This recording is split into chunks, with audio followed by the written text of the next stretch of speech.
అతి తక్కువ వడ్డీ రేట్లకే పొందండి Punjab national bank home loans, car loans. Zero processing fee, zero documentation charges. వెంటనే మీ బ్రాంచ్ ని సంప్రదించండి. 2020 ఆగస్టు 7న అక్రమాని చంద్రశేఖర్ తో పెళ్లి జరగడం జరిగింది.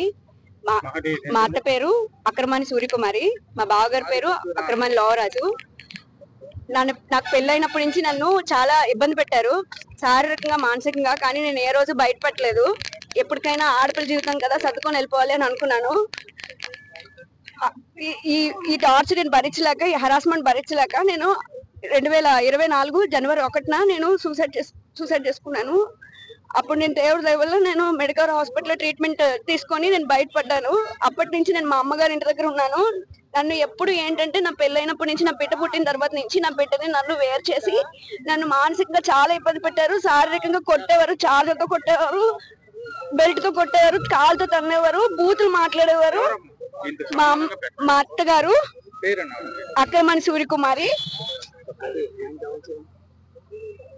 నాకు ఆపరేషన్ సక్రమంగా చేసుకోకుండా మా అత్తగారు చాలా ఇబ్బంది పెట్టారు నన్ను. ఈ విధంగా జరుగుతున్నప్పుడు జనవరి 1 నుంచి నా పిల్లాడు నా దగ్గర ఉన్నాడు, నా కస్టడీలో ఉన్నాడు.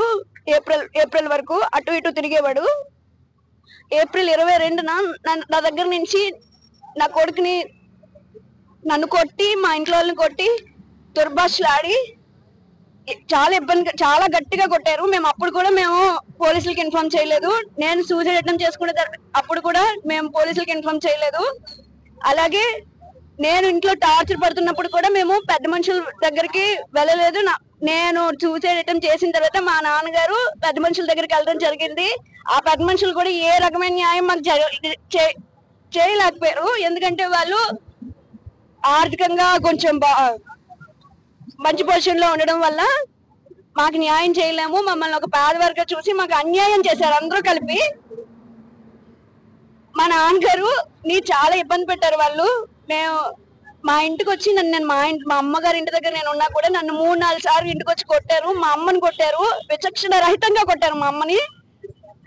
ఆ తర్వాత మా తమ్ముడిని కూడా చాలా ఇబ్బంది పెట్టారు, బయట రోడ్ల మీద అక్కడ చాలా ఇబ్బంది పెట్టారు. మా తమ్ముడిని మా నాన్నగారిని చంపుతా అని ఎప్పుడు బెదిరించేవారు నన్ను. నిన్ను చంపుతాం, మీ తమ్ముడిని చంపుతాం, ఏముంది మేము డబ్బులు ఖర్చు పెట్టి బయటకు వచ్చేస్తాం, మమ్మల్ని అరెస్ట్ కూడా చేయలేరు పోలీసులు అని చెప్పేవారు. మా నాన్నగారు డిసెంబర్ 25న మా నాన్నగారు తన స్వగ్రామం వెళ్ళి ఇక్కడ న్యాయం జరగట్లేదు అని అక్కడ పోలీసుల వారికి లిఖిత పూర్వకంగా రాసి సూసైడ్ నోట్ రాశారు. సూసైడ్ నోట్ రాసి తనకి న్యాయం జరగాలి అని, నాకు న్యాయం జరిపించాలని మా నాన్నగారు తను సూసైడ్ ఆత్మహత్య చేసుకున్నారు. మా నాన్నగారు చనిపోయి ఇప్పటికీ 40 రోజులు అవుతుంది, కానీ ఇప్పటికీ నాకు ఏం న్యాయం జరగలేదండి. నాకేం న్యాయం జరగలేదు. ఇంకా వాళ్ళు పోలీసులు వ్యవస్థను భ్రష్టు పట్టిస్తున్నారండి. వాళ్ళు భ్రష్టు పట్టిస్తున్నారు. పోలీసులు నన్ను అరెస్ట్ చేయలేరు అని ఆవిడ చెప్పిన శపథాన్ని ఆవిడ నిరూపించుకుంది. ఇప్పటికీ వాళ్ళకి బెయిల్ వచ్చిందని చెప్తున్నారండి. ఇప్పుడు పోలీసులు ఎలా అయినా నా మీద దయచి మా నాన్నగారు ఆత్మశాంతి చేకూర్చేటట్టు వాళ్ళని అరెస్ట్ చేయండి. బాబు నాకు అప్పగిచ్చండి. నేను చూసి 8 నెలలు అయింది నా కొడుకుని. 8 నెలలు అయింది నా కొడుకుని చూసి. నేను చూడడానికి కూడా పనికిరాను నా కొడుకుని. మీకు ఎంత డబ్బు ఉంటే ఇలాంటి పని చేస్తారు ఎవరైనా?